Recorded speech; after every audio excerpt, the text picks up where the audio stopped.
So I'm supposed to be unloading my kayak somewhere between this pile of bees and that pile of bees. I kid you not.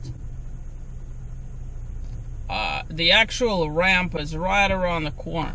Now I've just locked all of my windows. I ran into the guy yesterday. He was setting all those up. Look at that.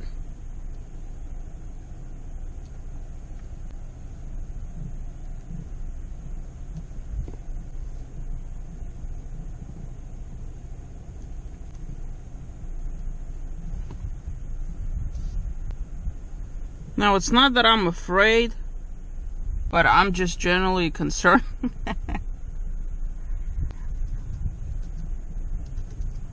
I mean, there must be like zillions of them, just absolute zillions.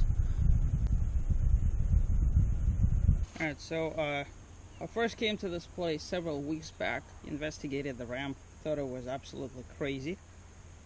But now that I've fished out all of those lakes over here, or not fished out, the kayaked out, and the another place that I went to, which is kind of weird. That's what you get with private fishing grounds. You drive all that way and then find out that it's closed, and there's no notification to the members of any sort. So whatever. But nonetheless, we're gonna be navigating this steep ramp backwards, so hopefully I could get it on first try. Alright, let's go for a drive.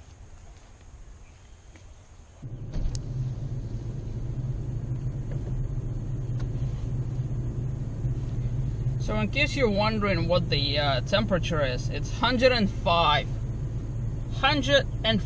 freaking degrees.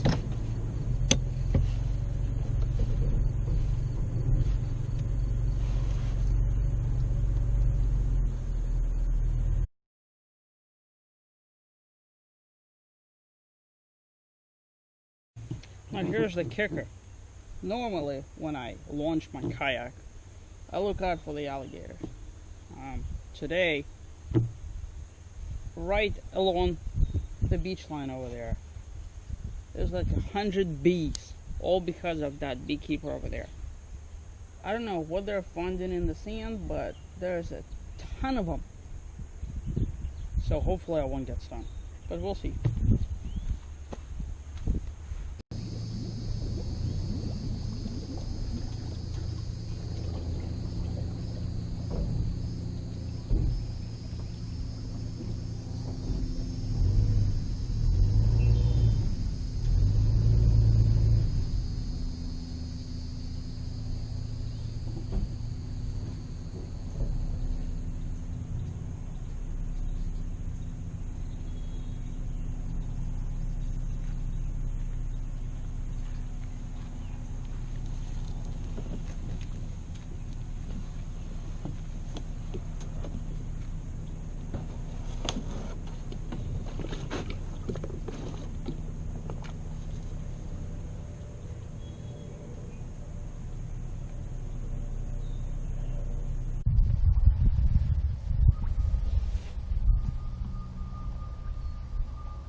You know, it's very unfortunate for somebody like myself with a giant fish tank to look at driftwood like you see off in the background over there,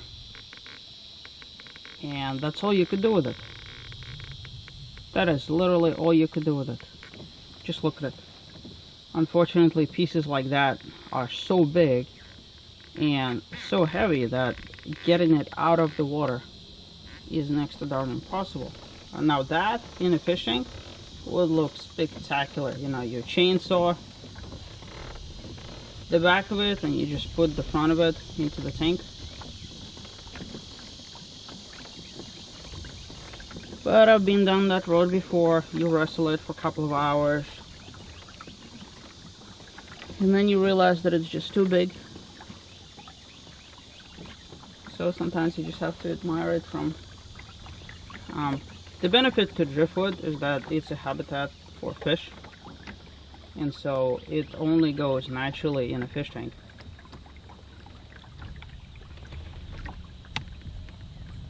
So today, as you can see by the high bank, we're in a completely different territory. The watercolor here is black. This is called a black hole, for lack of better terms, and this is about 20 vertical feet down into the landscape. And I'm guessing it's so black because it's so deep, maybe, or maybe because of the tannins of the driftwood that's in this lake.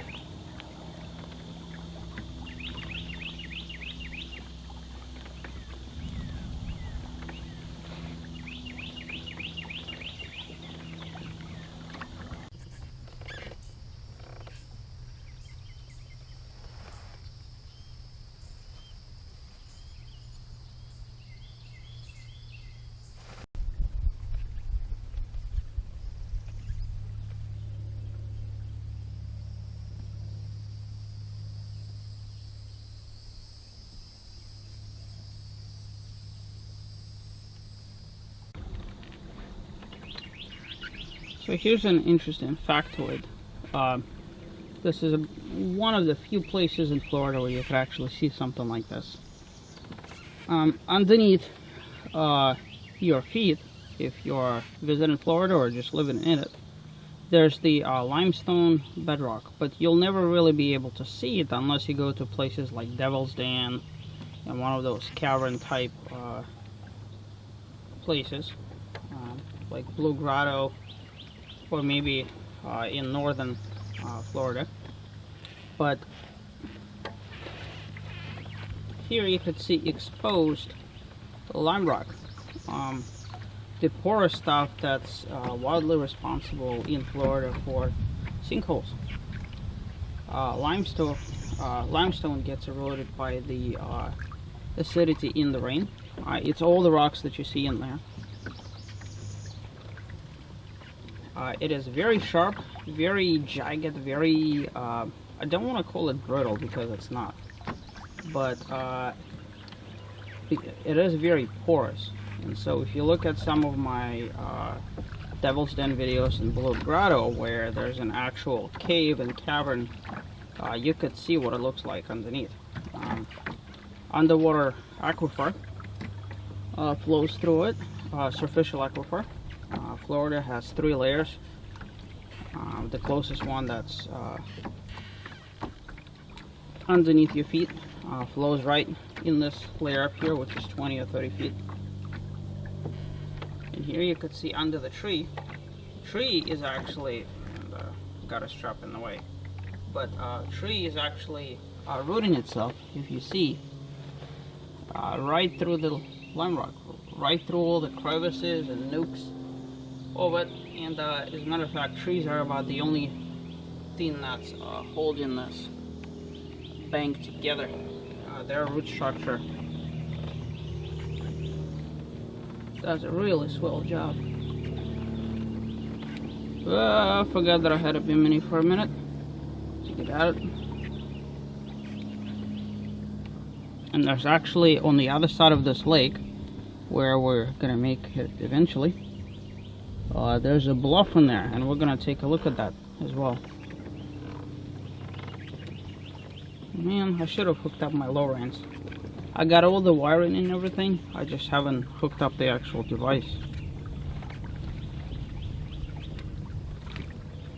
Still trying to figure out where I want it mounted.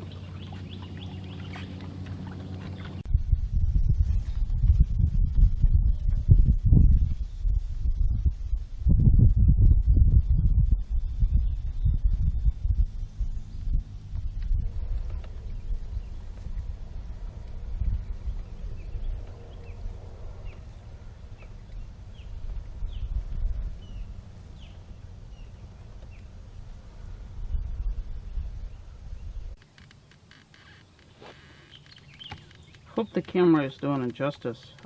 The reflection of clouds is just so pretty. Everywhere you look, it's like it's a black lake but it's almost like a mirror at the same time. Really interesting.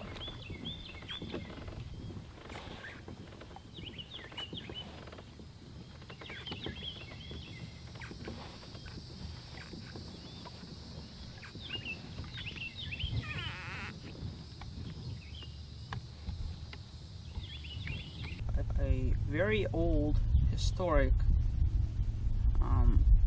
a railroad bridge, and I'm guessing right behind it there's a concrete road that used to be here. They're not shown on the maps, so those would have to be really, really, really old.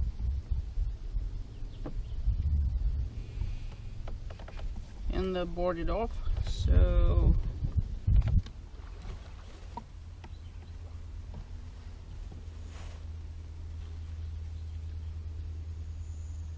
big ass alligator. Wow. That could have easily been.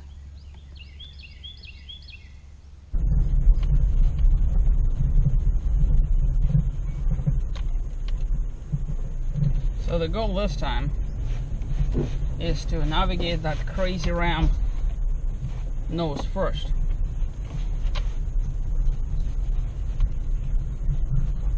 And then turn on the bottom and see if that makes any difference.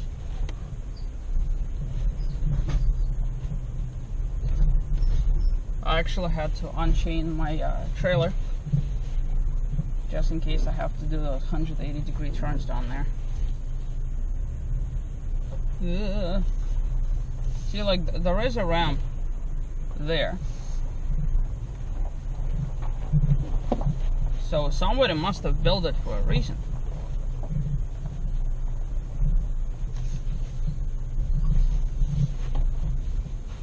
And if they built it, we are going to utilize it.